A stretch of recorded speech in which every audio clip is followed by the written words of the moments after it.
Hello friends, मेरा नाम है हुसैन। स्वागत है आपका हमारे चैनल फार्मा लेक्चर्स में। तो गाइस, आज के इस वीडियो में हम लोग देखेंगे मेडिसिनल केमिस्ट्री 3 का यूनिट 1 का सेकंड पार्ट, जिसमें हम लोग एंटीबायोटिक्स के बारे में देखेंगे, यानी बीटा लैक्टम एंटीबायोटिक्स। ऐसे एंटीबायोटिक्स जो कंटेन करते हैं बीटा लैक्टम रिंग को, जैसे कि यहाँ पे आप देख सकते हो पेनिसिलिन हो गया, सेफालोस्पोरिन हो गया, मोनोबैक्टम्स हो गए, इन सभी के पास ये बीटा लैक्टम रिंग होता है। इसके बारे में एकदम डीपली हम समझेंगे, एकदम बेसिक से समझेंगे। और जितने भी इसके अंदर आप एंटीबायोटिक्स देख रहे हो ना, इन सभी का हमें हिस्टोरिकल बैकग्राउंड, नोमेनक्लेचर, स्टीरियोकेमिस्ट्री हो गया, स्ट्रक्चर, एक्टिविटी, रिलेशनशिप हो गया, एवरीथिंग हमें पढ़ना है, जिसकी वजह से थोड़ा टाइम तो लगेगा ही।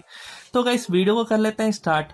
और गाइस, यहाँ पे जो आप पेनिसिलिन देख रहे हो, सेफालोस्पोरिन देख रहे हो, इन दो में से एक क्वेश्चन तो आने ही वाला है आपके सेमेस्टर एग्जाम में, वो भी लॉन्ग में आएगा जब भी ये क्वेश्चन बनता है। तो सो गाइस, जैसे कि यहाँ पे आप देख सकते हो बीटा लैक्टम एंटीबायोटिक, जो एंटीबायोटिक्स है इनके पास बीटा लैक्टम है, यानी बीटा मतलब ये पोजीशन बताता है, और लैक्टम जो है ये शो करता है रिंग को। तो गाइस, ये लैक्टम रिंग के बारे में हम समझेंगे। ये लैक्टम जो होता है ना, ये हमारा साइक्लिक अमाइड होता है जनरली। अब ये जो लैक्टम है, ये तो समझ गए आप, साइक्लिक अमाइड है, और ये दिखता कैसा है, तो लैक्टोन जैसा दिखता है। अगर मैं आपको यहाँ पे समझाऊं कि यहाँ पे आप, मेरे पास एक कंपाउंड है जो है हाइड्रोक्सी, और यहाँ पे 1 2 3 प्रोपेन है, यानी प्रोपियोनिक एसिड, यानी एक कार्बोक्सिलिक एसिड है। तो गाइस, यहाँ पे जो आप देख रहे हो, फर्स्ट ये है, सेकंड ये है कार्बन, थर्ड ये है। और बताया गया है कि जो कार्बोक्सिलिक यहाँ पे कार्बन होता है ना, इसके बगल वाला आपका अल्फा होगा, और अल्फा के बगल में क्या होता है, बीटा, बीटा के आगे गामा, बट यहाँ पे तो है नहीं कार्बन, तो इसलिए ये बीटा हो गया। अब यहाँ पे बीटा पे हाइड्रोक्सिल ग्रुप, तो यहाँ पे जो ऑक्सीजन है ना, ये अटैक करता है यहाँ पे इस वाले कार्बन पे। अब कार्बोक्सिल कार्बन पे जैसे ये अटैक करेगा, उसके हिसाब से यहाँ पे जो ब्रेकअप होता है, और जो वाटर है वो निकल जाता है, और ईस्टर फॉर्म हो जाता है। और यही जो साइक्लिक ईस्टर होता है ना, साइक्लिक ईस्टर, इसी को हम लोग क्या बोलते हैं, लैक्टोन बोलते हैं। जैसे कि गाइस, यहाँ पे आप देख सकते हो, ये मैंने बना दिया साइक्लिक ईस्टर, जिसको हम लोग लैक्टोन बोलते हैं। अब ये सिमिलर स्ट्रक्चर होता है लैक्टेम का, अब आपको अच्छे से समझ आ जाएगा। यहाँ पे मैंने लिया अमीनो और प्रोपियोनिक 1 2 3, जिसमें ये अल्फा बीटा है, तो ये हो गया हमारा बीटा, और अमाइनो प्रोपियोनिक एसिड, तो जिसकी वजह से जो यहाँ पे आप NH देख रहे हो, ये आके अटैक करेगा कार्बोक्सिल कार्बन पे, और जैसे ही यहाँ पे आके अटैक करेगा, तो यहाँ पे इसके बाद इसका साइक्लाइजेशन होगा, अमाइड फॉर्म होगा, और इसी साइक्लिक अमाइड को ही तो हम बोल रहे हैं, क्या बोल रहे हैं, बीटा लैक्टम। तो गाइस, यहाँ पे आई होप आपका जो डाउट है वो क्लियर हो गया होगा। ये हो गया हमारा अल्फा, बिकॉज ये रहा कार्बोक्सिल, और ये रहा हमारा फर्स्ट कार्बन, तो ये अल्फा, ये बीटा। तो यहाँ पे तो मैंने 3 कार्बन लिए हैं। अगर आप यहाँ पे 4 कार्बन लोगे, तो जो ये 4 कार्बन ले रहे हो, उसके बाद यहाँ पे OH ऐड कर रहे हो, और यहाँ पे डबल बॉन्ड O यहाँ पे लग गया, और यहाँ पे OH लग गया, तब ये क्या फॉर्म करेगा, तब यहाँ पे आप देख सकते हो ये क्या फॉर्म कर रहा है, यहाँ पे डबल बॉन्ड O लग गया, और यहाँ पे ये अल्फा, ये बीटा, ये गामा, यानी ये गामा लैक्टम हो गया। तो आई होप आपको समझ आ गया होगा। एक और कार्बन बढ़ाऊंगा तो डेल्टा लैक्टम हो जाएगा। तो गाइस, यही चीजें मैंने यहाँ पे बता रखा है कि जो हमारा साइक्लिक ईस्टर है ना, वही होता है लैक्टोन, जो कि आप सेकंड यूनिट में पढ़ोगे मैक्रोलाइट्स के अंदर। और यहाँ पे जो आप देख रहे हो, ये बीटा लैक्टम है हमारा, जो कि साइक्लिक अमाइड होता है। और यही चीज मैंने यहाँ पे लिखा है कि अल्फा कार्बन कौन सा होगा, आप फर्स्ट कार्बन को मत समझ लेना, ये कार्बोक्सिल कार्बन है, इसके बगल वाला कार्बन अल्फा होगा, उसके बगल वाला बीटा होगा। और जो हमारे ये बीटा लैक्टम होते हैं ना, इन्हीं को हम लोग एसिटिडिन बोलते हैं। सो गाइस, जो बीटा लैक्टम है, अभी हमने देखा इसके अंदर कितने मेंबर्स है, टोटल यहाँ पे देखे तो 1 कार्बन, 2 कार्बन, 3 कार्बन, और ये चौथा नाइट्रोजन, यानी टोटल 4 एटम्स होते हैं हमारे इसके रिंग के अंदर, जो कि हमारा बीटा लैक्टम रिंग होगा। और जो ये स्ट्रक्चर है वो सभी पेनिसिलिन के अंदर फॉर्म्ड होता है, अदर एंटीबायोटिक्स में भी ये बीटा लैक्टम फॉर्म्ड होता है। जैसे कि यहाँ पे आप देख सकते हो क्लासिफिकेशन है, ये जनरली पेनिसिलिन हो गया, सिफालोस्पोरिन हो गया, कार्बापेनम्स हो गया, मोनोबैक्टम्स हो गया, सभी के अंदर आप देखोगे ना। अब ये देखो, ये रहा हमारा बीटा लैक्टम, ये रहा हमारा बीटा लैक्टम, बीटा लैक्टम। ये एक्चुअल इनके स्ट्रक्चर नहीं है, इनके एक्चुअल स्ट्रक्चर कुछ ऐसे हैं, बट ये मैंने क्या कर रखा है, आपको रिंग बताने के लिए ये शो कर रहा हूं कि जनरली यहाँ पे जो जितने भी पेनिसिलिन होंगे, सिफालोस्पोरिन हो गया, कार्बापेनम्स हो गया, मोनोबैक्टम्स हो गया, बीटा लैक्टम तो है, बट बीटा लैक्टम के साथ और कौन सा रिंग है, तो इसके पास जो 5 मेंबर थायोजोलिडीन रिंग है, इसके पास अगर बात करें तो 6 मेंबर डाइहाइड्रोथायजीन रिंग है, जैसे कि यहाँ पे आप देख सकते हो 1 2 3 4 5 6। और यहाँ पे अगर हम बात करें तो इसके पास जो है बीटा लैक्टम है ही है। फ्यूज किसके साथ है, तो पायरोलिन रिंग के साथ फॉर्म है, बिकॉज एक यहाँ पे डबल बॉन्ड है इसलिए पायरोलिन बोला है मैंने। और यहाँ पे आप देख सकते हो कोई रिंग नहीं है इसके साथ। तो अब आते हैं पेनिसिलिन। पेनिसिलिन का जनरल स्ट्रक्चर यहाँ पे आप देख सकते हो। अब इसके बाद जो ये आर होता है ना, हटाते जाओ और यहाँ पे ऐड करते जाओ सब्स्टिट्यूएंट और अलग अलग पेनिसिलिन बनते जाएगा। और तो उसके बारे में अभी हम बात करेंगे। तो थोड़ा सा यहाँ पे समझिए कि जो ये रिंग है आपको कैसे समझ में आएगा। थायोजोलिडीन, तो थाया मतलब होता है सल्फर, और यहाँ पे आजो आप देख रहे हो ना, ये नाइट्रोजन को रिप्रेजेंट कर रहा है, और यहाँ पे लीडिन जो है वो 5 मेंबर को रिप्रेजेंट कर रहा है। ऐसे ही यहाँ पे डाइहाइड्रो मीन्स डबल बॉन्ड, यहाँ पे एक एच, यहाँ पे एक एच, ये दोनों एच एच हट चुके हैं और डबल बॉन्ड आ चुका है, इसलिए ये लिखा है। और थाया का मतलब सल्फर, और यहाँ पे INE, एजा का मतलब नाइट्रोजन, और INE का मतलब 6 मेंबर है ये टोटल। लीडिन 5 मेंबर और INE जहां लग गया वो समझिए 6 मेंबर। ऐसे यहाँ पे आप समझ सकते हो, यहाँ पे 5 मेंबर है, यहाँ पे 5 मेंबर क्या है, पायरोलीन है। डबल बॉन्ड आया है इस वजह से पायरोलीन नहीं आता, पायरोलिडीन हो जाता। अब यहाँ पे मोनोबैक्टम्स के बाद कुछ नहीं है। तो गाइस यहाँ पे जनरल स्ट्रक्चर है, अगर आपको नोट डाउन करना तो कर लीजिए, अदरवाइज मैं आपको उसी टाइम पे बात करूंगा। तो स्टार्ट कर लेते हैं उनके टॉपिक्स भी। सो गाइस अब हम देख लेते हैं बीटा लैक्टम एंटीबायोटिक्स का नोमेनक्लेचर। अब इसके नोमेनक्लेचर पढ़ लोगे तो बाकी की नोमेनक्लेचर इजी हो जाएंगे, सबके तो सेम ही है क्योंकि ये बीटा लैक्टम सभी में आता है। तो जनरली दो तरह से इसका नंबरिंग कर सकते हैं, एक यूएसपी और एक केमिकल ऑब्स्ट्रक्शन, सभी के अंदर हम पढ़ेंगे अभी। तो गाइस पहले ये समझिए कि जो यूएसपी है, यूएसपी कहता है कि जो हमारा नाइट्रोजन है ये फर्स्ट जो होगा वो पोजिशन होगा, और सल्फर का फोर्थ होगा, यानी फर्स्ट सेकंड थर्ड फोर्थ। और केमिकल ऑब्स्ट्रक्ट बोलता है कि जो सल्फर होगा ना ये फर्स्ट होगा, और यहाँ पे नाइट्रोजन जो है वो फोर्थ होगा, यानी first second third fourth fifth, सभी का फिफ्थ यहीं पे आ रहा है। उसके बाद सिक्स्थ ये, सेवेंथ ये, यानी सिक्स्थ पे ही एडिशन हो रहा है। जनरली तो कोई दिक्कत नहीं है, और यहाँ पे आप दोनों ही मेथड लिख सकते हो, कोई दिक्कत वाली बात नहीं है, टीचर मार्क्स नहीं काटने वाला। अब थोड़ा इसके अंदर हम समझते हैं पेनाम। पेनाम जो रिंग होता है इसके पास होता है एक बीटा लैक्टम रिंग, जैसे यहाँ पे आप देख सकते हो ये हमारा बीटा लैक्टम हो गया। और इसके पास होता है 5 मेंबर रिंग जो कि सल्फर कंटेन करता है, जैसा कि गाइस यहाँ पे आप सल्फर देख सकते हो। तो गाइस ये क्या हो गया, पेनाम के पास, जिसके पास बीटा लैक्टम रिंग हो और जिसके पास यहाँ पे सल्फर कंटेनिंग 5 मेंबर रिंग हो। तो थायाजोलिडीन रिंग की बात हो रही है यहाँ पे, जो कि 5 मेंबर रिंग है। और अगर हम बात करें सल्फर को हटा के ऑक्सीजन लगा देंगे तब क्या होगा, तो यहाँ पे जो हम पेनाम बोल रहे थे अब ऑक्सा पेनाम हो जाएगा यहाँ पे। और यहाँ पे अगर हम लोग हटा ही दे पूरा, ऑक्सीजन भी नहीं रहा, तब तो ये यहाँ पे ये पायरोलिडीन रिंग है। तो यहाँ पे कार्बा पेनाम, यानी यहाँ पे कार्बन आप समझ लीजिए, कार्बन ही तो है, ऑक्सा पेनाम, और यहाँ पे जो है वो पेनाम नॉर्मल। अगर वही पेनेम की बात करें तो बस आपको एक डबल बॉन्ड लगा देना है पेनेम, जिसमें अगर हम बात करें पेनेम में टोटल कितने रिंग है, ए बी, पहले हम ए को काउंट करेंगे बी को काउंट करेंगे, तो ऐसे ही है, तो थाया जोलिन हो जाएगा। तो यहाँ पे अब हम बात करें ऑक्सापेनाम में, तो यहाँ पे ऑक्साजोलिन, कार्बापेनाम में पायरोलिन हो गया यहाँ पे। अब यहाँ पे INE लगा है, लीन लगा है ना, तो लीन ही तो रिप्रेजेंट कर रहा है, यहाँ पे डबल बॉन्ड लगा हुआ है। तो ये आई होप आपको क्लियर हो गया होगा। गाइस अगर आपको उतना क्लियर हो गया है ना, तो पेनिसिलिन में बिल्कुल दिक्कत नहीं होने वाला है। अब सीफेम के बारे में बात कर लेते हैं। सीफेम जो है वो कंटेन करता है बीटा लैक्टम रिंग, तो होगा ही होगा, साथ में ये फ्यूज होता है अनसैचुरेटेड 6 मेंबर रिंग के साथ जो कंटेन करता है सल्फर, सीफेम, जैसे कि गाइस यहाँ पे आप देख सकते हो। और जो ये ए रिंग है इसको मैंने यहाँ पे लिख रखा है ताकि आपको दिक्कत ना हो पढ़ने के दौरान, डाइहाइड्रोथायजीन। तो जनरली इन दोनों को मिला के क्या बोलेंगे, सीफेम। कहीं भी दिख जाएगा ना ये सीफेम और वो वाला दिख जाएगा तो उसका आप समझ जाना पेनाम रिंग है वो। और ऑक्सासीफेम, कार्बासीफेम, जनरली यहाँ पे आप देख सकते हो, ज्यादा समझाने वाला यहाँ पे नहीं है, नहीं तो आपको दिक्कत होगा। अब बीटा लैक्टम एंटीबायोटिक, जिसके अंदर हमें समझना है पेनिसिलिन, सिफोलोस्पोरिन, कार्बापेनम्स, मोनोबैक्टम्स। पेनिसिलिन के अंदर ही हम देख लेते हैं इन सभी के बारे में।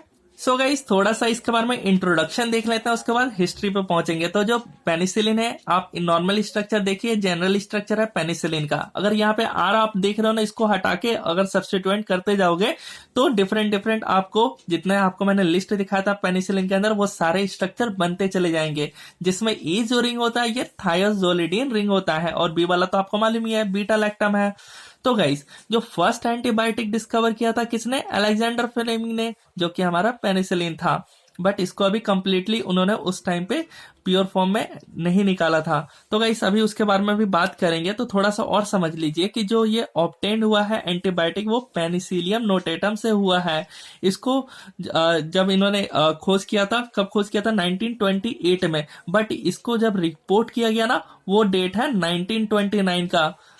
अब यहाँ पे जो पेनिसिलिन है अभी के टाइम पे ये कैसे ऑब्टेन किया जाता है, तो पेनिसिलियम क्राइसोजेनम फंगस से ज्यादा मात्रा में निकलता है यहाँ से। और जो ये पेनिसिलिन का न्यूक्लियस आपको मालूम है बीटा लैक्टम और थायोजोलिडिन रिंग से फ्यूज हुआ रहता है, और साइड में अमाइड लिंकेज होता है जहां पे आकर के अदर एटम्स या सब्स्टिट्यूएंट आके अटैच होते हैं, जैसे एसाइल हो गया, अमाइड हो गया। अब यहाँ पे जो आर पोजीशन देख रहे हो, यहाँ पे जितना अटैचमेंट करोगे सब्स्टिट्यूएंट्स का उतना ही डिफरेंट डिफरेंट आपके पेनिसिलिन बनेंगे, और उन्हीं का आप क्लिनिकल यूज कर सकते हो। मतलब उन सबका कुछ ना कुछ उनका यूज होता ही है। अब यहाँ पे जो आप पेनिसिलिन जैसे एग्जांपल में बात कर रहा हूँ, ये आर की जगह मैंने बेंजाइल लगा दिया साइड चेन, तब ये क्या बन गया, तो ये हमारा पेनिसिलिन जी बन गया, जिसको आप यूज कर सकते हो क्लिनिकली, और इसका यूज मैं अभी आपको बताऊंगा। सो गाइस हिस्ट्री मैंने ऑलरेडी कवर कर रखा, बट फिर भी थोड़ा सा आपको शॉर्टकट में समझा देता हूँ। जो अलेक्जेंडर फ्लेमिंग थे 1928 में, ये वर्क कर रहे थे स्टेफिलोकोकस के कल्चर पे, जो कि हमारा बैक्टीरिया है। कहाँ पे कर रहे थे इसके कल्चर की स्टडी, पेट्री डिश में, जहां पे हम लोग बैक्टीरिया सेल को रख करके ग्रो करवाते हैं। और ये भूल गए थे जनरली, और वोकेशंस पे चले गए थे कि लीड लगाना। जो आप पेट्री डिश देख रहे हो वो ओपन होता है, और ओपन हुआ तो क्या कॉन्टेमिनेशन होगा, तो वैसे ही जैसे ये घूमने चले गए तो कॉन्टेमिनेशन हो गया था, और जो कॉन्टेमिनेशन किया था वो फंगस था। जनरली वो आए और उन्होंने देखा ये क्या, जो स्टेफिलोकोकस का ग्रो होना चाहिए था वो तो डिक्रीज होने लगा, इनिबिट होने लगा, कम होने लगा। तब इन्होंने पता किया कि वहां पे जो है वो माउल्ड का ग्रोथ होने लगा, और ये माउल्ड को ही हम लोग फंगस की कॉलोनी बोलते हैं जनरली।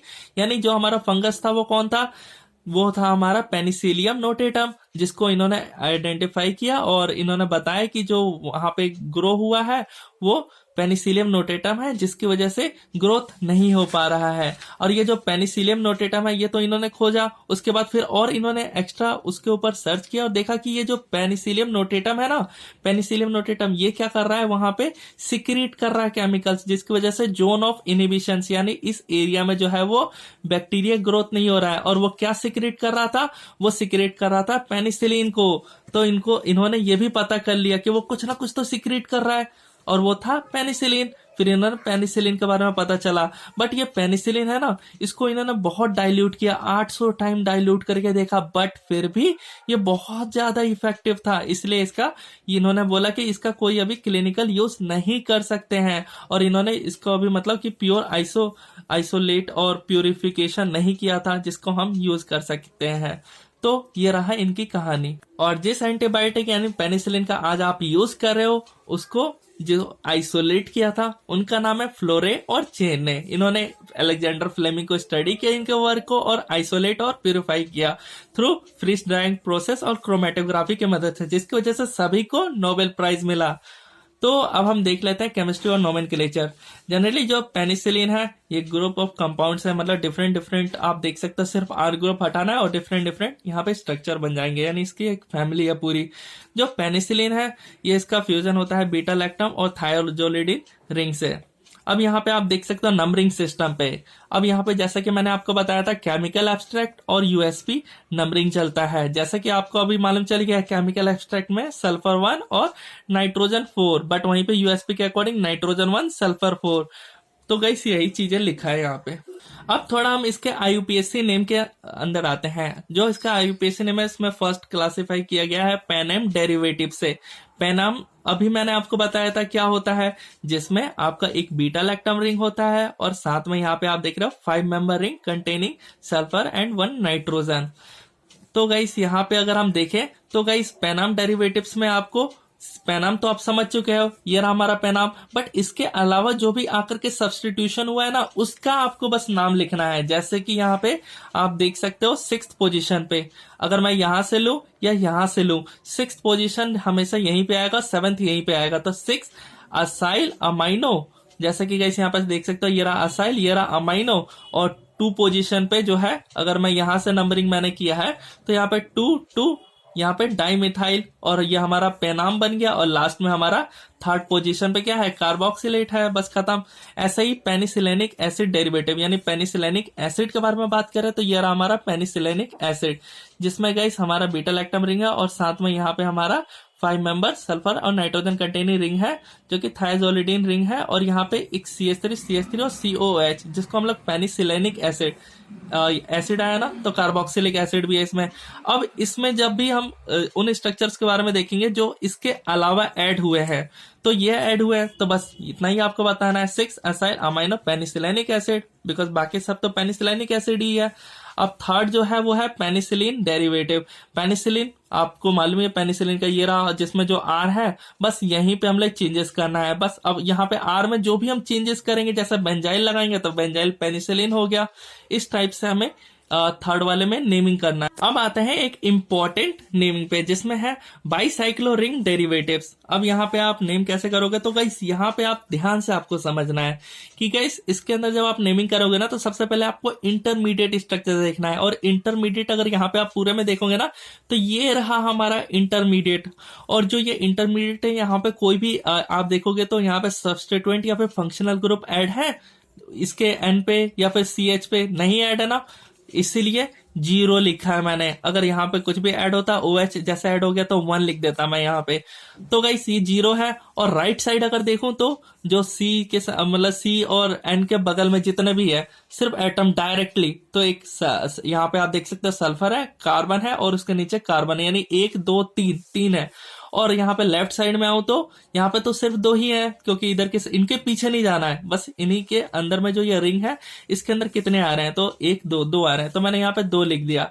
अब आपको इसके अंदर जो नेमिंग करेंगे ना, वो डिक्रीजिंग ऑर्डर में लिखना है। सबसे ज्यादा कौन है, 3, फिर उससे कम 2, फिर उससे कम 0, तो आपको 3.2.0, और उसके बाद जो भी आपके यहाँ पे फंक्शनल ग्रुप आए हुए हैं उनको लिखना है। तो जनरली यहाँ पे आप देख सकते हो मैंने लिखा 6, इसका जो स्ट्रक्चर है 6 पोजीशन पे एसाइल अमीनो, जैसे कि गाइस यहाँ पे आप देख सकते हो 6 में एसाइल है और एक अमीन है, तो 6 एसाइलो अमीन, 2 डाइमिथाइल, 7 पोजीशन पे ऑक्सो बाइसाइकिल, और 3.2.0 हेप्टेन 3 कार्बोक्सिलिक एसिड। तो गाइस इस टाइप से इसका नेमिंग होगा, और ये इंपॉर्टेंट है। अब आते हैं हम लोग स्टीरियोकेमिस्ट्री।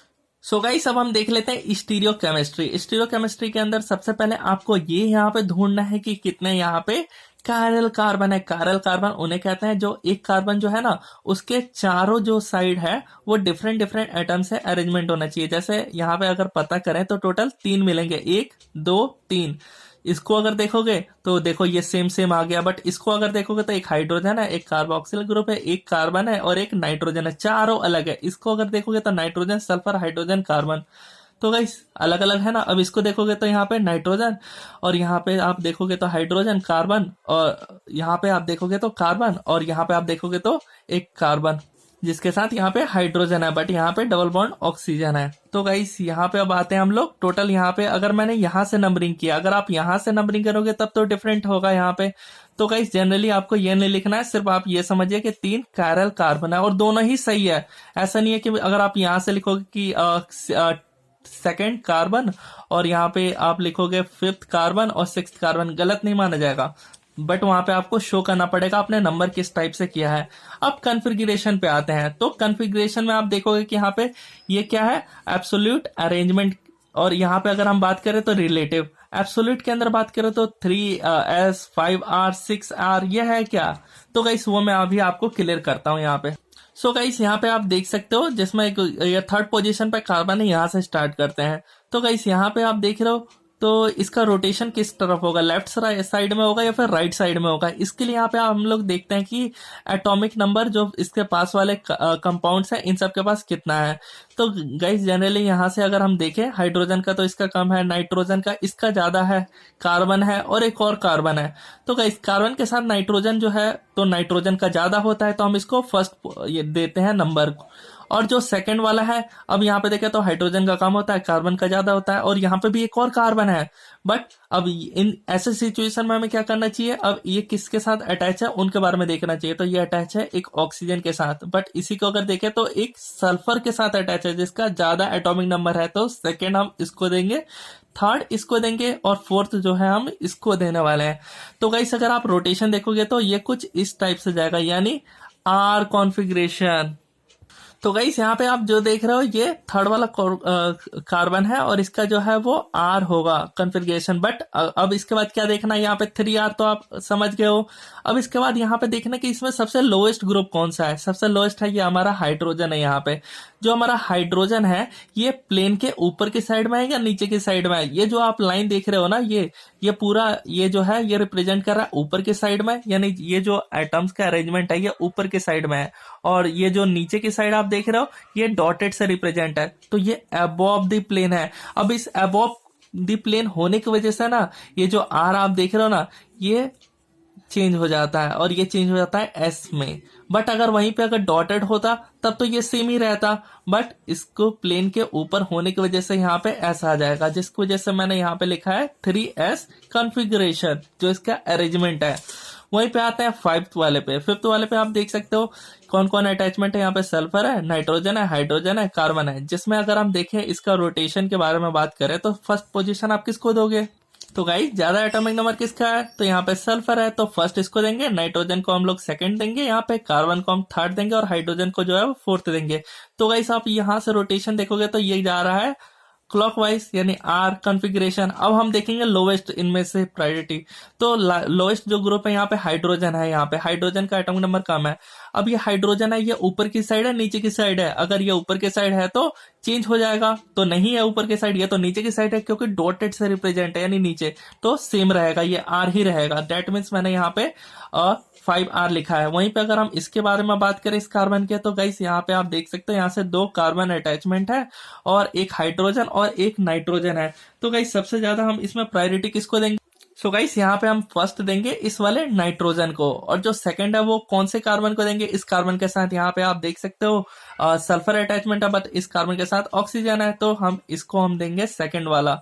और जो थर्ड है वो हम इस वाले कार्बन को देंगे, और जो फोर्थ है वो इसको देंगे। तो गाइस अगर यहाँ से हम देखें तो फर्स्ट ये रहा, सेकंड ये रहा, थर्ड ये रहा, उसके बाद ये ऐसे जा रहा, तो इसको भी हम लोग आर कॉन्फ़िगरेशन देंगे। अब यहाँ पे हाइड्रोजन देखना, बिकॉज ये लोएस्ट ग्रुप है यानी एटॉमिक नंबर इसका कम है सबसे, तो इसको हम देखेंगे। अब ये जो है वो प्लेन के नीचे है जिसकी वजह से ये सेम रहेगा, डेट मीन्स इसीलिए मैंने यहाँ पे लिखा है 6R।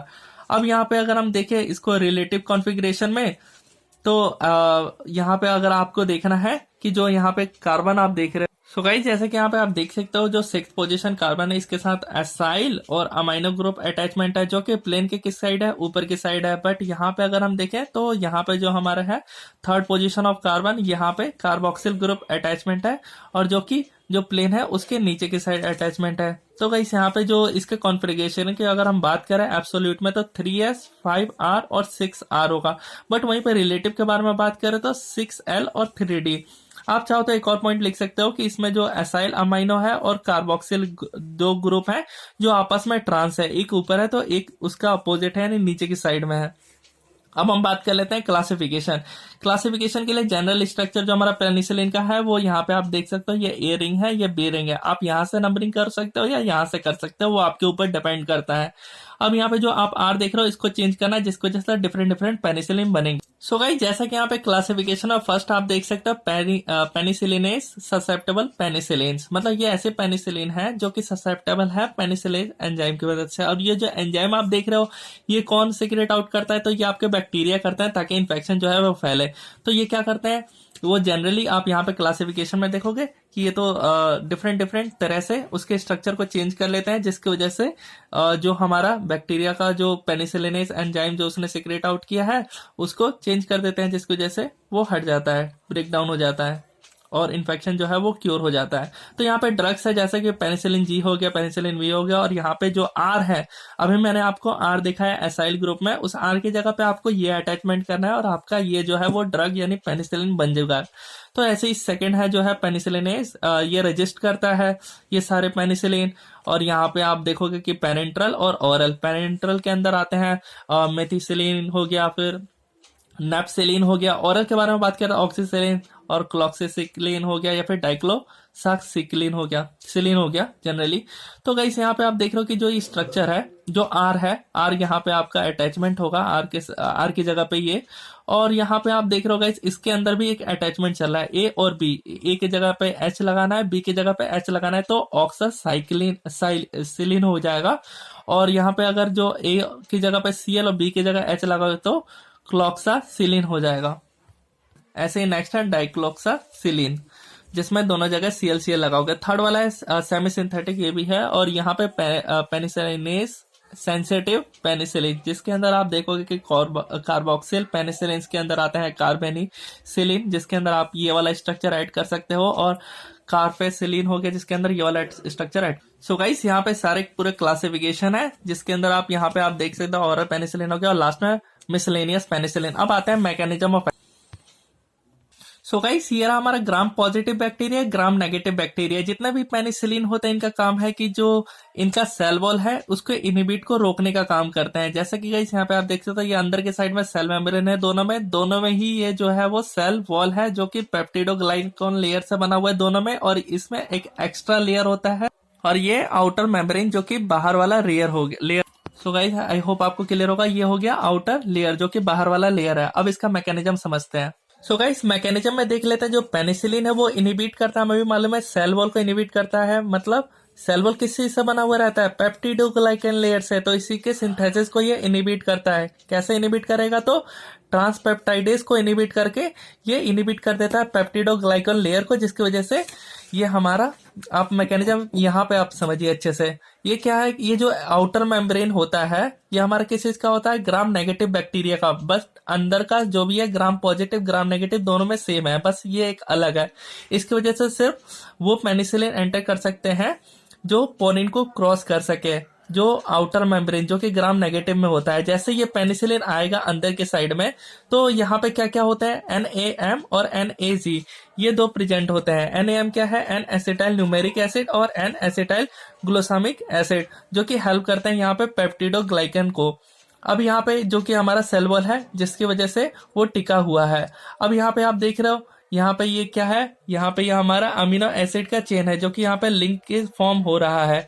और ये दोनों क्या है हमारे? ये है अमीनो शुगर है ये जनरली हमारे। और यहाँ पे जो है ये लिंकेज फॉर्म हो रहा है अमीनो एसिड चेन का।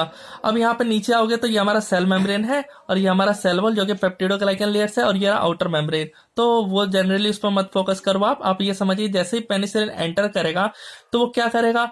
वो अब सेल वॉल जो हमारा ये है इसको वो इनहिबिट करने का काम करेगा। कैसे इनहिबिट करेगा? तो वो आएगा, आने के बाद सबसे पहले अपने जो रिसेप्टर है पेनिसिलिन बाइंडिंग साइट, ये कहाँ प्रेजेंट है? सेल मेम्ब्रेन पे प्रेजेंट है। तो आके बाइंड होगा, बाइंड होने के बाद ये जनरली जैसे यहाँ पे बाइंड होगा तो ये एक्टिवेट हो जाते हैं। एक्टिवेट होने के बाद पेनिसिलिन को भेज देते हैं अंदर की साइड, और अंदर की साइड में जो आप ये लिंकेज देख रहे हो ना, ये लिंकेज करता है हमारा ट्रांसपेप्टाइडेज एंजाइम। इसको क्या करता है? इनहिबिट करता है, और खुद आ जाता है यहाँ पे, आकर के एडिशन हो जाता है। एडिशन होने के बाद क्या होता है? ये ब्रेक डाउन होना स्टार्ट हो जाता है। अब ये ब्रेक डाउन हो जाएगा, आप ही समझिए, जब यहाँ पे ट्रांसपेप्टाइडेज एंजाइम जो है वो आकर के हट चुका है, पेनिसिलिन आके ऐड हो चुका है, डेट मींस इसका इनहिबिशन हो चुका है। अब इसका इनहिबिशन होने की वजह से जो यहाँ पे है ये टूट जाते हैं, आपस में गिर जाते हैं, जिसकी वजह से सेल वॉल जो है वो इनहिबिट हो जाती है, एक तरह से वहां पे टूट जाते हैं वो। तो इस टाइप से हमारा पेनिसिलिन काम करता है। सो गाइस अभी SAR हम लोग देख रहे हैं, स्ट्रक्चर एक्टिविटी रिलेशनशिप, जिसके अंदर गाइस आपको ये समझना है सबसे पहले जो A और B रिंग है ये दोनों ही बहुत ज्यादा इंपॉर्टेंट रिंग है। एक तो इमिडाजोल हो गया और एक हो गया हमारा थायजोलिडिन। ये दोनों अगर नहीं हुए तब समझो कि इसकी एक्टिविटी जो है वो एबॉलिश हो जाएगी, तो वो फिर काम का नहीं रहेगा। अब यहाँ पे जो बीटा लैक्टम है ये एसेंशियल होता है। और साइड में अगर देखें यहाँ पे जो 6th पोजीशन है, कहीं से भी आप नंबरिंग करोगे तो और यहाँ पे जो है वो अमाइनो एसाइल जो साइड चेन है वो इम्पोर्टेंट है, ये तो होना ही चाहिए। और जो आर है, अगर आर की जगह पे आप बेंजाइल अगर अटैच कर लोगे तो इसकी वजह से ये क्या बन जाएगा, हमारा बेंजाइल पेनिसिलिन बन जाएगा, जिसकी वजह से यहाँ पे अब क्या अटैच हो गया, इलेक्ट्रॉन विदड्रॉइंग ग्रुप, जिसकी वजह से इसकी स्टेबिलिटी जो है वो बढ़ जाएगी और एक्टिविटी भी जो है वो बढ़ जाएगी। आप चाहो तो एक एग्जांपल में इसका स्ट्रक्चर भी बना सकते हो बेंजाइल पेनिसिलिन का, सिर्फ आपको यहाँ पे बेंजाइल ग्रुप ही तो लगाना है। और अगर बात करें यहाँ पे डाई मिथाइल का, तो डाई मिथाइल उतना ज्यादा वो फर्क नहीं पड़ेगा अगर आप कोई बल्कि ग्रुप यहाँ पे आकर के ऐड करो तो।